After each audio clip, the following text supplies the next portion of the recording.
Halloween Ends was released tonight, capping off an entire Halloween trilogy, but did any actual evil die? Well, let's discuss this.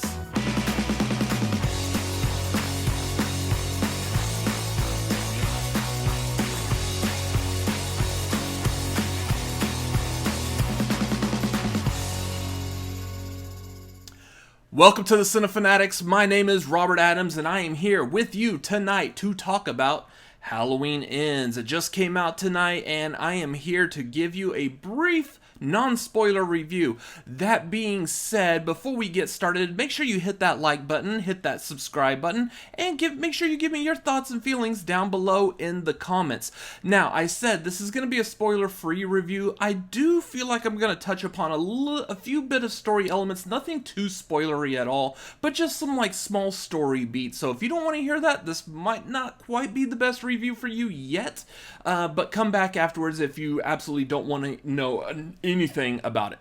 That's a good heads up, but again, no real story details going to be revealed in this review. Let me start off with some of the things that I really liked about this movie. I do like the characters of this movie. A lot of the ones are returning from the previous two movies, and I think they do very well. I love Jamie Lee Curtis's Laurie. For the most part, we haven't seen any other final girl from a horror movie series pretty much age all through her life up until now. This is the oldest that we've seen a final girl in a horror movie come back, return, and she's still thriving and kicking. I love that about Laurie Strode in this movie. The fact that we still get to see Jamie Lee Curtis still playing the same exact role years later, and she's still doing a fantastic job at it. So absolutely love that about her. Some of the other returning characters that we get from the previous movies, I feel like they do a good job as well, just again, given what the movie is. The other things I like about the sound design, the sound and the music are perfect, as a Halloween movie should be. I mean, it's when you start off with your music and everything being done by John Carpenter in the original, you kind of have to live up to that expectation when you release other Halloween movies later on down the line. So I feel like they still nailed it on every sense of the sound effects, the design, and the music. All were perfect in these movies. So getting past the stuff that I really like about it, let's get into some of the things I was like, it just didn't work for me. Right off the bat, the number one first thing, it's like the elephant in the room, is going to be the story and the script. Coming off of Halloween Kills, and before I really get negative on this, actually, let me backtrack a bit. I did like the 2018 Halloween. I thought they did a good job with that. I didn't find it necessary for there to be another series of movies that takes place after the original 1978 Halloween and completely forgetting everything from Halloween 2 on. Meaning it's doing away with the whole Laurie is Michael's sister storyline.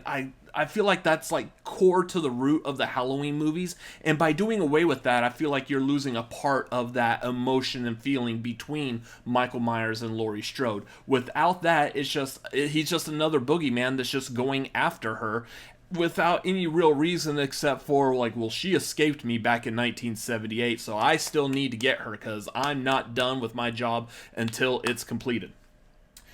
So that being said, I did like the 2018 Halloween movie. With what it was doing and setting up, I thought it did a pretty decent job with that. Halloween Kills, though, is a whole nother monster. It's a whole nother boogeyman, so to speak.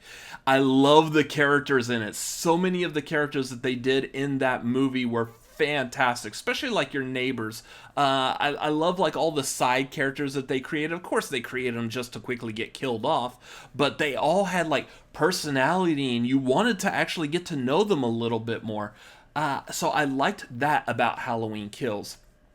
Going into this movie, though, I was a little worried just because some of the stuff that fell flat in Halloween Kills was leaving me very worried on how this movie could turn out, and I feel like I was pretty much correct in that anticipation, that assumption of that.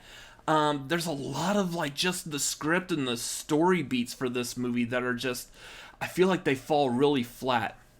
Let me start at the beginning of this movie. First of all, this movie takes place 4 years after Halloween Kills. That's right, 4 years.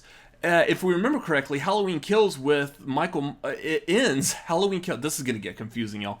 Halloween Kills ends with Michael Myers standing in his room, looking out the window, and that's how the movie ends. It was just abrupt and like done, and like it didn't make any sense, especially now that we're jumping 4 years.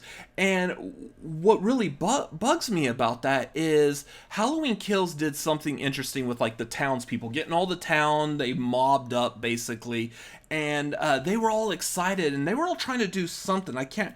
What was it that they were chanting that they were all like enthusiastic about? Evil dies tonight! Oh yeah, that's right. The evil's dying tonight. And yet the evil didn't die. It was still alive at the end of the movie. And I could possibly understand if like, hey, this is just taking a while to kill this guy. Maybe evil dies tomorrow? Cool. That would make sense. But no, it's 4 years later. This guy was still alive from the last time we saw him. How is he still alive? I know he killed like a lot of townspeople, but there's still a lot of townspeople left over that remember who he was, as evidenced by this movie. So there are people who know what's going on, and yet Michael is still just free-ranging, roaming about, just no problem whatsoever. Anyways, it's 4 years later. We get Laurie, who is... She's kind of done a 180 from the beginning of Halloween 2018. She's no longer like cooped up and trying to protect herself. She's actually trying to enjoy her life and live without worry or care or anything, which again is weird because Michael is still out there. She doesn't know that he wasn't killed. He's still alive. So why would she let her guard down? It just, that doesn't make any sense. The first 30 minutes or so of this movie, I would say, is very hard to watch just because there is so much awkwardness on screen. And I get it. A lot of this awkwardness, comes from a couple of characters that are seemingly talking to each other, kind of interested in each other, possibly wanting to go out on a date. And of course, sure, that's awkward all the time. Trust me, I know. Anyways, it's awkward in this movie just because, like, I like people just, I don't feel like they necessarily talk that way, and a lot of the stuff they were saying and doing in the actions just didn't make any sense at all whatsoever. And I get it, some of these characters are traumatized by the previous events from the previous movie, and so therefore they may not connect socially as we would all expect, or as we may do, those of us who hadn't gone through running and having to defend ourselves against a serial killer. But that being said, it still feels very weird, and there's no true explanation as to why these characters act or behave the way that they do, aside from just your common assumption, well, they went through some shit, and I guess this is how they act. It was like, that is just really weird, and it kind of was jarring, for me at least. And like, again, the first 30 minutes or so of this movie, that's pretty much all there is awkwardness. Also, moving on, let's talk about Michael Myers for a second. One of my downsides to this, while I will say the finale of this movie, I feel like did a really good job in those last final moments there, Michael Myers has roughly about 10 minutes of screen time in this entire movie, and I'm just guesstimating. That's what it feels like, was about 10 minutes. And that, I feel like that even might be too generous here. He really didn't do too much. Most of this movie was focused on a completely new person that we hadn't met, as far as I remember, in the previous two movies. And why this guy out of nowhere is all of a sudden a focal point, I don't know. This movie should have been the ultimate showdown between Laurie and Michael. This entire movie should have been everything they could have done possible to make sure this showdown between Michael and Laurie happens. That's what, like, the original 2018 Halloween was supposed to be giving us. That's what Halloween Kills was supposed to be giving us, even though Laurie was sidelined to a hospital bed the entire movie when she wasn't trying to inject a needle into her butt cheek. Other than that, yeah, we haven't gotten like the good, proper, like full-on Laurie versus Michael for the whole movie. And that's what I would expect out of the trilogy in piece, the capper to a trilogy. This is supposed to be the big showdown, the big knock 'em, sock 'em, drag out. And we get it. I feel like we get it like in the last final moments, and it's cool the way they did that. It's awesome. I love it. But most of this movie is all about this new guy, and like, who cares? Like, I don't know. That's probably my biggest complaint about this movie, is this new guy coming in. That being said, as far as the new guy goes, with the exception that, like, you do feel like a little compassionate for him because he's going through some stuff. And I don't want to dive too much into it because there is some, like, well, wait a minute, he's doing this because of this opening scene of the movies, what really sets up, like, the troubles that he goes through in this movie, which is weird, and I don't want to dive into the details of it. Again, I don't want to spoil, like, really anything from this movie other than the few story beats I've already said.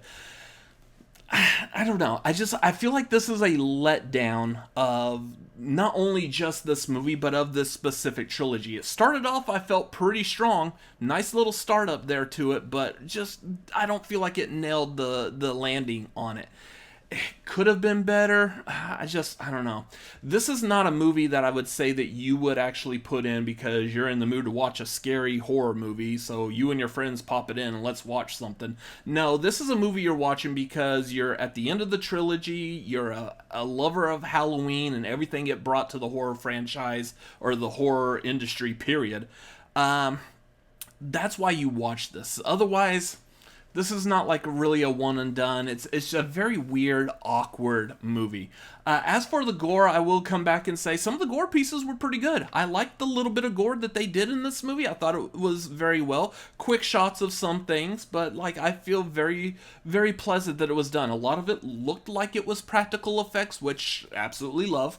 But I feel like they did a decent job. Now, that being said, I just watched Terrifier 2 the other night, so my level of what I expect of gore out of a horror movie might be a little bit skewed for at least a good couple of weeks. We'll get back to like regular, like normal scary movies probably after Halloween is over this year, but yeah, we'll see. It's going to take some time to recover from the levels of blood and guts that Terrifier 2 provided. In case you're interested, there is a review, my review of Terrifier 2 on this channel as well. You can see it in the upper corner up here, so yeah, make sure you click on that after you're done watching this. Anyways, overall, my thoughts on this movie. This movie's a mess. It's a slog. It's nowhere near the worst of the entire Halloween franchise. I still feel like it's got some redeeming moments in it. There's some really good, heartwarming moments in this movie. There's also some really good, like, satisfying, yeah, got 'em type of moments as well. So I feel like it did at least satisfy on some level. It just didn't satisfy on all levels. That being said, I will probably give this movie, I would probably have to do maybe like a 2 out of 5 at best. I don't know. I can't remember what my rating was for Halloween Kills, but I mean, I don't know. I don't know if I would say this was worse or better than Halloween Kills. There's a whole lot of messiness in both of these movies, and they might kind of like just cancel each other out. So I might have to go through, give Halloween Kills another watch as well. I'm looking forward to doing that. But otherwise, yeah, I would say probably about 2 out of 5 stars on this. Just if you're watching the trilogy, cool. That being said, kind of looking forward to not hearing from the Halloween franchise for a very long time. Let this beast rest and sleep for a little bit before we dig up anything else and try to make a whole nother franchise out of it. Please, that would be great. Anyways, that's going to be my thoughts for Halloween Ends. What did you think about it? Again, let me know down below in the comments. If you like this review, make sure you hit that like button and subscribe to the Cinefanatics. We do some great stuff on this channel. We would love to have you be a part of it as well. Make sure you follow us at Cinefanatics MLP on Twitter and Instagram. You can follow me personally at Robert Adams MLP on Twitter, Instagram, Letterboxd. I also have my own YouTube channel where I talk about stuff that's not movie related down below in the description. So make sure you hit that. Come over and join me for a live stream sometime. Anyways, again, this has been my review. Thank you for watching. We will see you in the next one. Good night.